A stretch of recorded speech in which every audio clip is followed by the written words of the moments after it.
آپ جس کے ساتھ جیسا کرو گے ویسا ہی بھرو گے. ایسا نہیں ہے کہ آپ کسی کے لیے گڑھا کھود رہے ہیں، آپ سوچ رہے ہیں کہ وہ گڑھے میں گر جائے گا. نہیں بھائی، آپ خود ہی گڑھے میں گرو گے. کسی کے ساتھ دھوکا نہیں کرنا چاہیے، کیونکہ شیخ سعدی فرماتے ہیں میں نے وہ انسان کبھی دیکھا ہی نہیں ہے جو کسی کے ساتھ دھوکا کرے، کسی کے ساتھ دغا کرے اور اس کے ساتھ دھوکا نہ ہو، اس کے ساتھ برا نہ ہو. ہاں، آپ کو چاہیے کہ آپ نیک بنے رہیں، نیک راستے پر چلتے رہیں، لوگوں کی مدد کرتے رہیں، لوگوں کی ہیلپ کرتے رہیں، آپ خود اچھے بنے رہیں. ساری دنیا بھی لگ جائے نا آپ کے پیچھے، آپ کو گرا نہیں سکتی. ساری دنیا بھی آپ کے پیچھے لگ جائے، آپ کا برا نہیں کر سکتی. بس آپ اللہ کی رضا پر راضی رہیں، اللہ کا شکر ادا کرتے رہیں، نیک رہیں، سچے رہیں، تو آپ ہی کامیاب ہوں گے. ہاں، میں آپ کو بتاؤں کہ ایک بادشاہ کا بیٹا تھا جو کہ سیر و تفریح پر نکلا ہوا تھا. جا رہا تھا تو ایک بوڑھی خاتون تھی جس کی بہت ہی خوبصورت بیٹی تھی، بہت ہی حسین و جمیل بیٹی تھی. ایک جھوپڑی میں، ایک کٹیا میں رہا کرتے تھے. غریبی بہت تھی تو اسی جھوپڑی میں رہا کرتے تھے. بادشاہ کے بیٹے کا گزر ہوا، اس نے اس کو دیکھ لیا. جب اس کی نظر اس پر پڑی تو بادشاہ کا جو بیٹا تھا اس کا دل اس پر آ گیا، اور ایسا اس کی محبت میں گرفتار ہوا، بلکہ محبت نے اس کو مودت ہو گئی، اتنی لگن ہو گئی، عشق ہو گیا. دیکھتے ہی دیکھتے پیار ہو گیا، دیکھتے ہی دیکھتے عشق ہو گیا. اور جب عشق ہو جاتا ہے، محبت تو الگ چیز ہے، عشق الگ چیز ہے. عشق میں اگر معشوق سامنے نہ رہے تو پھر ایسا لگتا ہے کہ اب روح نکل جائے گی، اب جان نکل جائے گی. وہ کسی عاشق سے کسی نے پوچھ دیا تھا کہ عشق ایک ڈھونگ ہے، تو ڈھونگ کرتا ہے. وہ سچا عاشق تھا، اس نے کہا تھا کہ عشق ایک ڈھونگ ہے. نہیں، تجھے عشق ہو خدا کرے، پھر تجھے اس سے کوئی جدا کرے تو اسی کا نام جپا کرے، اسے تسبیحوں پہ پڑھا کرے، پھر میں تجھ سے کہوں عشق ایک ڈھونگ ہے تو نہیں نہیں کہا کرے. تو عشق جس سے ہو جاتا ہے تو پھر وہ یہ چاہتا ہے کہ معشوق اس کا ہمیشہ اس کے سامنے رہے، اس کے پاس رہے. تو بادشاہ کے بیٹے کو عشق ہو گیا اس لڑکی سے. اس نے کہا جلدی سے مجھے میرے بابا کے پاس لے چلو، مجھے میرے باپ کے پاس لے چلو، مجھے اپنے باپ سے بات کرنی ہے. باپ کے سامنے آیا لیکن کہنے کی ہمت نہیں ہوئی، اپنے والد سے کہنے کی ہمت نہیں ہوئی کہ میں اس سے پیار کرتا ہوں، میں اس سے شادی کرنا چاہتا ہوں. جا کے اپنے کمرے میں لیٹ گیا اور اسی کی یادوں میں، اسی کے خیالوں میں رہا. لڑکی اتنی خوبصورت تھی، اتنی حسین و جمیل تھی کہ پہلی بار دیکھتے ہی بادشاہ کا بیٹا فدا ہو گیا. صبح ہوئی، رات گزار دی، جاگتے جاگتے صبح ہوئی تو آنکھیں سوجی ہوئی تھی. ناشتے پہ جب سب لوگ جمع ہوئے، ناشتہ کرنے کے لیے بیٹھے تو اس کی آنکھیں سوجی ہوئی تھیں. عجیب سا چہرہ تھا. اور جب انسان کسی کی سوچ میں، کسی کی یادوں میں ہوتا ہے، جب انسان پر کوئی ٹینشن ہوتی ہے تو پھر اس کی ٹینشن الگ ہی دکھتی ہے کہ اسے یہ ٹینشن ہے.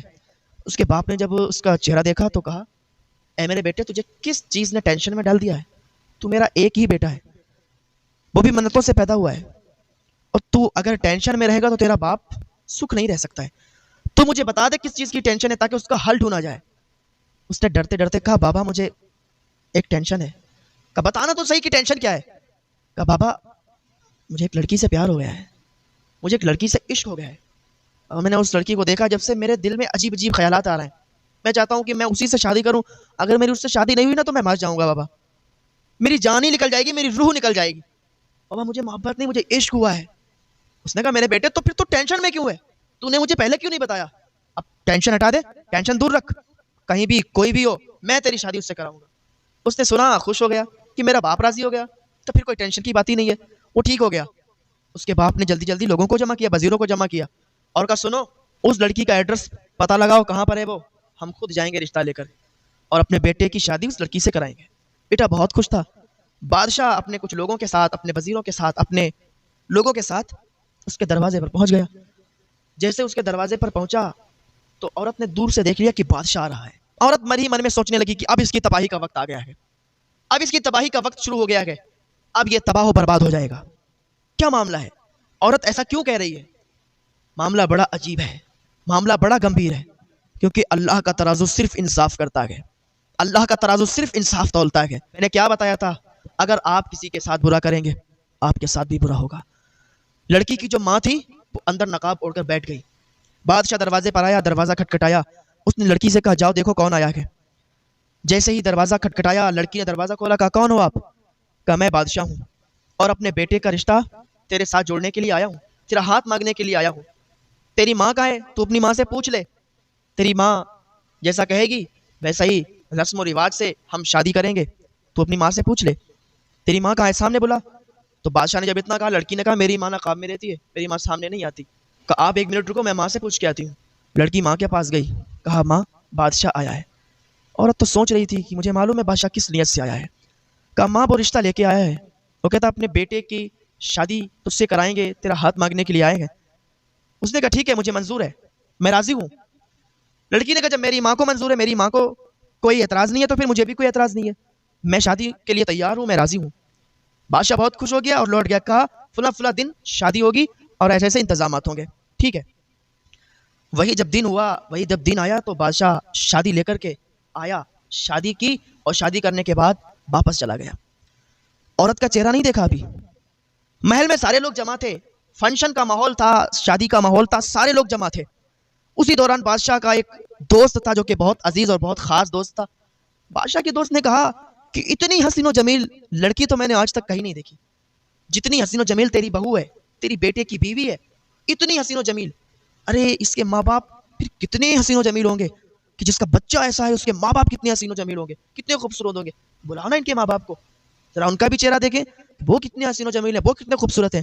تو بادشاہ نے کہا اس کا باپ شاید زندہ نہیں ہے، کیونکہ اس کی ماں ہی سے ملاقات ہوئی ہے اور ابھی تک رشتہ طے ہوا، شادی ہوئی تو اس کی ماں سے ہی ملاقات ہوئی ہے، اس کا باپ شاید زندہ نہیں ہے۔ کہا اس کی ماں کو لایا جائے۔ ماں آنے کے لیے تیار نہیں تھی تو زبردستی اٹھا کے لایا گیا ماں کو۔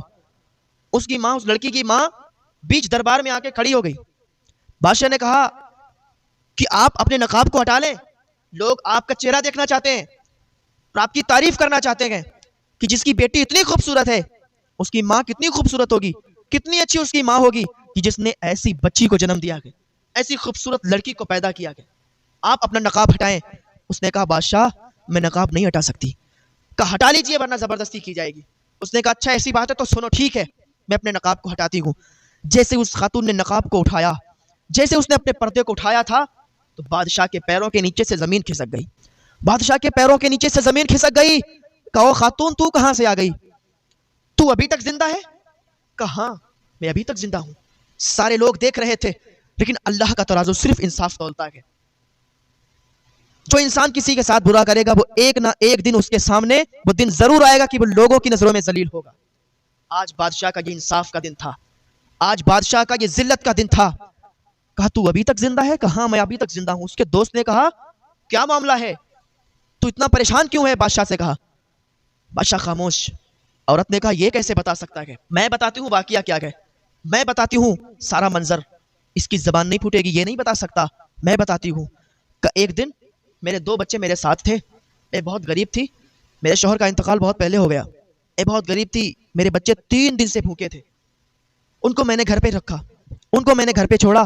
میں نے سوچا بادشاہی ہے جو مدد کر سکتا ہے، بادشاہ بہت زیادہ پیسے والا ہے، تو بادشاہ کے پاس میں آئی، اسی کے پاس آئی تھی اپنی فریاد لے کر۔ میں نے اس کو اپنی فریاد سنائی تھی، میں نے اس سے کہا تھا کہ میری مدد کر دو، میرے 2 بچے 3 دن سے بھوکے ہیں، ان کو کھانا کھلانا ہے، اگر میں نے ان کو کھانا نہیں کھلایا تو وہ مر جائیں گے، ان کی تڑپ، ان کی بھوک مجھ سے دیکھی نہیں جاتی۔ تو پتہ اس نے کیا کہا تھا کہ اگر تجھے روٹی چاہیے، اگر تجھے پیسے چاہیے، تجھے خیرات چاہیے، تو پہلے مجھے خوش کر، پہلے میرے ساتھ بدکاری کر، پہلے میرے ساتھ گناہ کر، منہ کالا کر، پھر میں تجھے خیرات دوں گا۔ میں نے اس کے سامنے ہاتھ جوڑے تھے کہ اللہ کے واسطے مجھ پر رحم کر، میرے 2 بچے بھوکے ہیں، 3 دن سے بھوکے، وہ مر جائیں گے۔ لیکن اس نے کہا تھا میں کچھ نہیں جانتا، میں سب کچھ نفس کو مانتا ہوں، میرے نفس کو خوش کر دے، مجھے خوش کر دے، میں تجھے خیرات دے دوں گا، تیری بچوں کی جان بچ سکتی ہے۔ لیکن اس نے پتا کیا کیا؟ مجھے 3 دن تک اپنے گھر پہ رکھا تھا، 3 دن تک اس نے میرے ساتھ بدکاری کی، 3 دن تک اس نے منہ کالا کرایا، 3 دن تک اس نے گناہ کروایا، 3 دن تک اس نے بدکاری کی تھی۔ جب میں 3 دن کے بعد اس کے پاس سے خیرات لے کے نکلی تھی نا، میں اپنے گھر گئی تھی، میرے بچے نہیں بچے تھے، میرے بچے مر چکے تھے، میرے منہ سے چیخ نکلی اور میں نے اسے بد دعا دی تھی۔ جو 3 دن تک میں نے اس کے ہاں بدکاری کی، جو اس نے میرے ساتھ بدکاری کی، تو میں نے اسے بد دعا کی تھی، جو میں خیرات لے کے آئی تھی میں نے اسے وہی خیرات واپس کر دی۔ کہا کیا مطلب؟ کہا یہ جو میری بیٹی دیکھ رہے ہو جس کی آج شادی ہوئی ہے اس کے بیٹے کے ساتھ، پتہ ہے یہ اسی کی بیٹی ہے، کیونکہ اس نے میرے ساتھ بدکاری کی تھی، حمل ٹھہرا، یہ بچہ پیدا ہوا، یہ بیٹی پیدا ہوئی، اور آج میں نے اس کی شادی اسی کے بیٹے کے ساتھ کروا دی۔ یہ شادی کوئی عام شادی نہیں، یہ بھائی بہن کی شادی ہوئی ہے، یہ بھائی بہن کی شادی ہوئی ہے، جو کہ بالکل حرام ناجائز شادی ہوئی ہے۔ بادشاہ نے اپنا سر پکڑا، گر گیا زمین میں، یا اللہ یہ کیا ہو گیا ہے؟ بادشاہ ایسا ذلیل ہوا لوگوں کے سامنے کہ لوگ اس پر تھوک رہے تھے کہ تو نے یہ کیا جرم کیا، یہ کیا کیا تو نے؟ ایک تو اس بے کس بے سہارا کے ساتھ تو نے اتنی زیادتی کی تو نے ایسا جرم کیا کہ جو معافی کے قابل نہیں ہے، اور پھر آج تو نے اپنی ہی بیٹے کی اپنی بیٹی کے ساتھ شادی کرا دی. سب سے پہلے ان کی شادی الگ کی گئی، ان کو شادی کو رد کرایا گیا، طلاق دلوائی گئی، اور پھر بادشاہ کو قاضی کی عدالت میں پیش کیا گیا. قاضی نے اس کے دونوں ہاتھ کاٹ دیے، دونوں پیر کاٹ دیے. تو جو برا کرے گا اس کے ساتھ برا ہی ہوگا. ایسا مت سوچو کہ آج تم برا کر رہے ہو تو تم بچ جاؤ گے. ایک دن وہ بھی آنے والا ہے، آپ کے ساتھ بھی برا ہوگا، اور یہ کرتوت جو تمہارے ہیں یہ سامنے نکل نکل کر آئیں گے. ایسا مت سوچو کہ آپ کسی کو ستا رہے ہو تو آپ ایسے ہی رہو گے، آپ بھی ستائے جاؤ گے، اور یہ سارے جرم سارے گناہ تمہارے سامنے کھل کھل کے آئیں گے. دنیا میں بھی ذلت اٹھاؤ گے، مرنے کے بعد بھی ذلت اٹھاؤ گے. اللہ کی بارگاہ میں دعا ہے اللہ نیک عمل کی توفیق عطا فرمائے.